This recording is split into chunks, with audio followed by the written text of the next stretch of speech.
Este podcast se presenta por cortesía de Movistar Empresas, el aliado que está transformando y potenciando negocios en toda Hispanoamérica con soluciones digitales en cloud, IoT, seguridad, conectividad, Big Data y advertising. Movistar Empresas, siempre el camino seguro.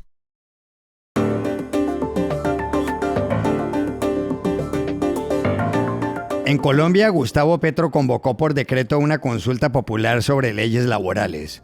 Eso ha causado mucha inquietud. ¿Por qué? En España, por un caso de corrupción, renunció uno de los dirigentes del PSOE más cercanos a Pedro Sánchez, que pidió perdón. Hoy la historia. En Washington tendrá lugar mañana un impresionante desfile para celebrar los 250 años del ejército, pero hay polémica. ¿A qué se debe? Hola, bienvenidos a Y esto no es todo, el podcast del Georgetown Americas Institute de la Universidad de Georgetown en Washington, D.C. Soy Juan Carlos Iragorri, desde Madrid. Soy Paz Rodríguez Niel, desde Buenos Aires. Soy Jorge Espinosa y estoy en Bogotá. Es viernes 13 de junio y esto es todo lo que usted debería saber hoy.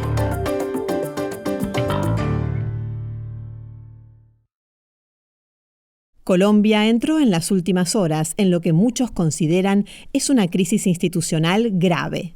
Tiene que ver con que el miércoles tarde, el presidente Gustavo Petro dictó un decreto que convoca una consulta popular para que los ciudadanos aprueben su proyecto de reforma laboral.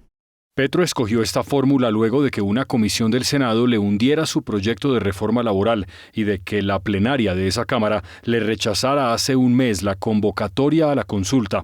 Muchos abogados y expertos creen que el presidente está actuando al margen de la ley. El mandatario colombiano ha señalado, sin embargo, que si la Corte Constitucional le llega a poner trabas a la consulta, él insistirá nuevamente o buscará alternativas. Así se lo dijo ayer al corresponsal en Bogotá de CNN en español, Fernando Ramos. ¿Usted está dispuesto a ir a la Constituyente? Si se cae la Corte, entonces se recogerán 8 millones de firmas del pueblo colombiano para volver a presentar la consulta. Y si se vuelven a presentar a burlar de la consulta, entonces ya no queda otro mecanismo que un pueblo que en elecciones masivamente pida a la Asamblea Nacional Constituyente. Eso que no me beneficia a mí, porque para esa época yo ya estaré terminando mi mandato. Eso le iba a preguntar, ¿vamos a tener elecciones en 2026? Obvio, pues es lo que ordena la Constitución. El proyecto de reforma laboral de Petro busca, por ejemplo, que la jornada laboral diurna termine a las 7 y no a las 9 de la noche y que se aumenten los recargos de los dominicales y los festivos. Algunos estudios dicen que si eso se aprueba, se perderán 500.000 de empleos. En cualquier caso, con el apoyo de varios grupos políticos avanza a esta hora en el Congreso un proyecto de reforma laboral que tiene semejanzas con el de Petro. Está apoyado por los empresarios, a los que el presidente califica en ocasiones de esclavistas y nazis. Pero, ¿qué lectura jurídica y política se le puede dar al decreto por el que Petro convocó la consulta popular? Llamamos ayer a Bogotá a uno de los juristas más importantes de Colombia, el exministro de Justicia, exfiscal general de la Nación y profesor universitario Alfonso Gómez Méndez. Lo que ha hecho el gobierno actual del presidente Petro no tiene antecedentes en Colombia. El Senado de la República ha negado la posibilidad de hacer una consulta popular y el gobierno la ha desconocido, el presidente de la República y sus ministros, a través de un decreto que interfiere la separación de poderes, porque ese decreto desconoce no solamente la autoridad del Senado, sino la autoridad de los organismos de justicia, bien sea la Corte Constitucional o el Consejo de Estado, que, de acuerdo con nuestra Carta Constitucional, son los llamados a pronunciarse sobre la constitucionalidad o la legalidad de los actos, tanto del presidente como del Senado. El presidente se ha llevado de calle la separación de poderes, ha violado él y sus ministros flagrantemente la Constitución de Colombia, ha tratado incluso de intimidar al Senado, que está tramitando una reforma laboral que la va a aprobar, diciéndole, si no aprueba la reforma como yo quiero, entonces acudo a la consulta popular. Una figura ciertamente consagrada en la Constitución colombiana, pero no para presionar al Congreso, sino para someter a los colombianos a asuntos de interés nacional. Difícilmente encuentra uno en la historia de Colombia un caso flagrante en donde el jefe del Estado desconozca la institucionalidad. Tendríamos que retrasarnos, irnos al año 1949, cuando el presidente de entonces, Ospina Pérez, para evitar que el Senado le hiciera un juicio político, dictó un decreto autoritario como este, con el argumento de que el funcionamiento del Congreso era incompatible con el mantenimiento del orden público, y cerró el Congreso, que se mantuvo cerrado por 10 años.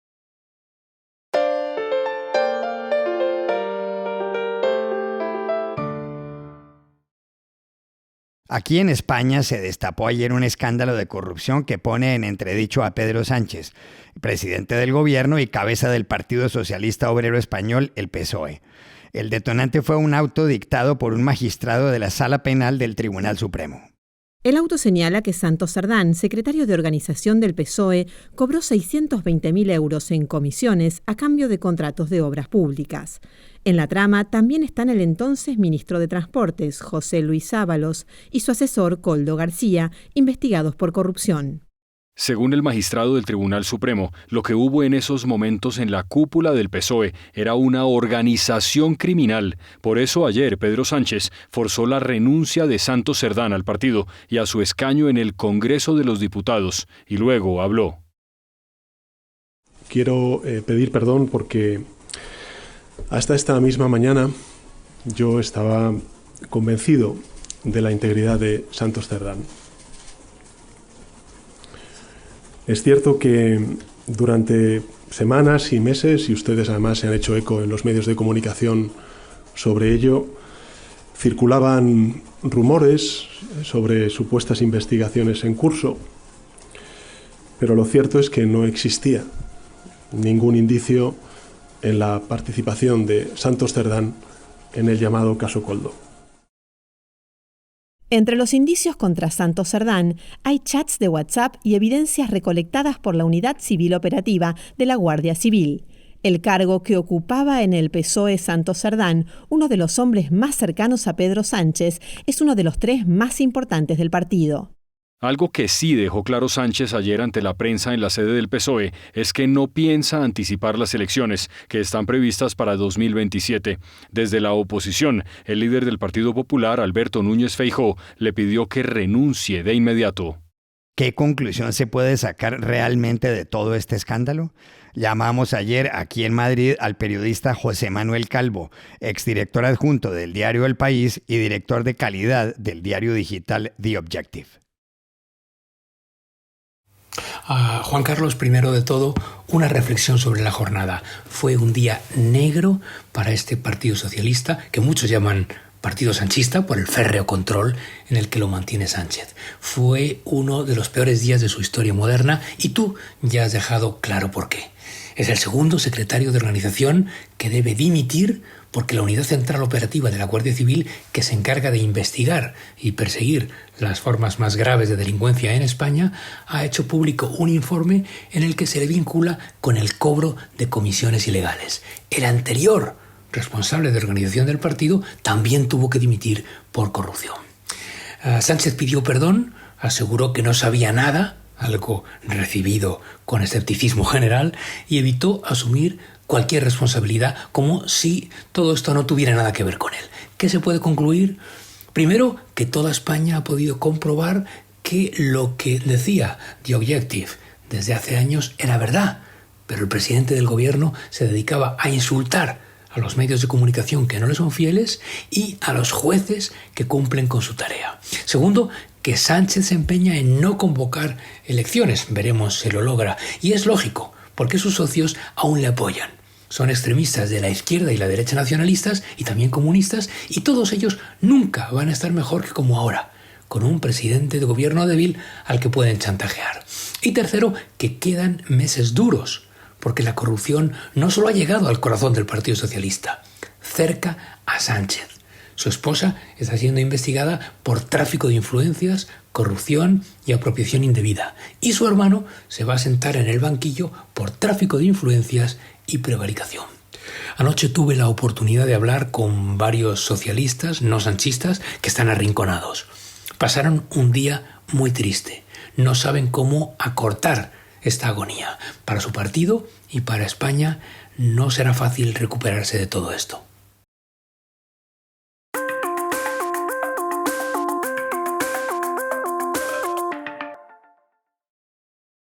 Este podcast se presenta con el apoyo del Grupo Tecnoglass, el poder de la calidad. Diseñamos, fabricamos y comercializamos vidrios, ventanas y fachadas de calidad mundial. Más información en www.tecnoglass.com. Mañana tendrá lugar en Washington, D.C., en el corazón de la ciudad, un imponente desfile militar ordenado por el presidente de Estados Unidos, Donald Trump. No ha estado exento de polémica. Hay quienes dicen que es innecesario, que es una exageración. En las últimas horas, Trump se defendió. Dijo que mañana será un gran día, una fecha para presumir, que recientemente países como Francia celebraron el triunfo en la Primera Guerra Mundial, pero que en esas guerras el vencedor fue verdaderamente Estados Unidos. Trump agregó que sin las tropas estadounidenses los europeos hablarían hoy alemán y quizá un poco de japonés, y que el domingo celebrará los 250 años de la fuerza militar más poderosa que haya marchado nunca sobre la faz de la Tierra, el ejército de los Estados Unidos de América. We have a big day in Washington, D.C. You know, a lot of people said, we don't want to do that. I say, yeah, we do. We want to show off a little bit.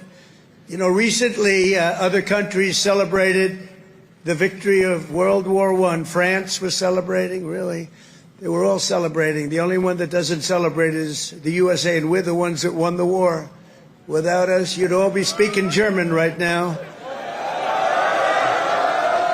Maybe a little Japanese thrown in. But we won the war. And we don't celebrate, but we're going to celebrate on Saturday, and we're going to celebrate from now on. We're going to celebrate our greatness and our achievements. This week we honor 250 years of valor and glory and triumph by the greatest fighting force ever to walk the face of the earth, the United States Army.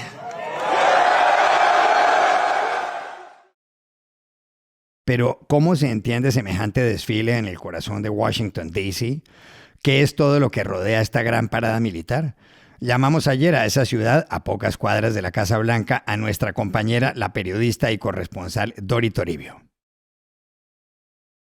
Juan Carlos, Donald Trump lleva mucho tiempo queriendo un gran desfile militar en Washington y finalmente lo tendrá este sábado para celebrar el 250 aniversario del ejército, que nació en su forma original el 14 de junio de 1775 como el Ejército Continental durante la Guerra de la Independencia de Estados Unidos. Pero además coincide que el 14 de junio es también el día en el que el presidente cumple 79 años.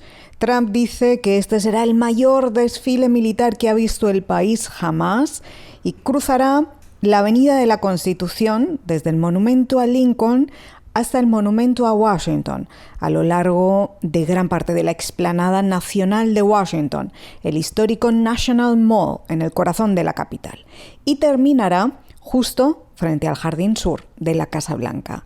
Participarán todas las divisiones del ejército con casi 7.000 soldados, un centenar de helicópteros y aviones militares, una treintena de tanques, paracaidistas, lanzamisiles. Además habrá un concierto y fuegos artificiales. Se espera que unas 200.000 personas asistan a estas celebraciones. El gobierno calcula que costará unos $45 millones, pero expertos advierten que el costo real es mucho mayor, sobre todo incluyendo la seguridad de ese día, al mismo nivel que una toma de posesión presidencial o un funeral de Estado. Trump ya intentó que hubiera un desfile militar así en su primer mandato. En 2017 fue invitado a las celebraciones del Día de la Bastilla en Francia, que incluyó un gran desfile militar a lo largo de los Campos Elíseos de París. Trump quedó fascinado y lo ha recordado muchas veces. Vio un gran poder militar, dice un presidente que tiene esa clara admiración por figuras y hombres fuertes. Sin embargo, entonces, en 2017, el Pentágono le dijo a Trump que no, para evitar que las Fuerzas Armadas entraran en política. Incluso se publicó que algunos generales le dijeron que eso es lo que hacen los dictadores. Pero esta vez Trump, mucho más resuelto y experimentado, cuenta con el apoyo de su gobierno y gran parte de su partido. Un desfile a este nivel tiene pocos precedentes en Washington. El último fue en 1991, cuando el presidente George Bush, padre, celebró el final de la Guerra del Golfo y de la Operación Tormenta del Desierto, de aquella coalición de más de 40 países liderada por Estados Unidos para liberar a Kuwait tras la invasión del Irak de Saddam Hussein. Y antes de eso, por las 2 guerras mundiales.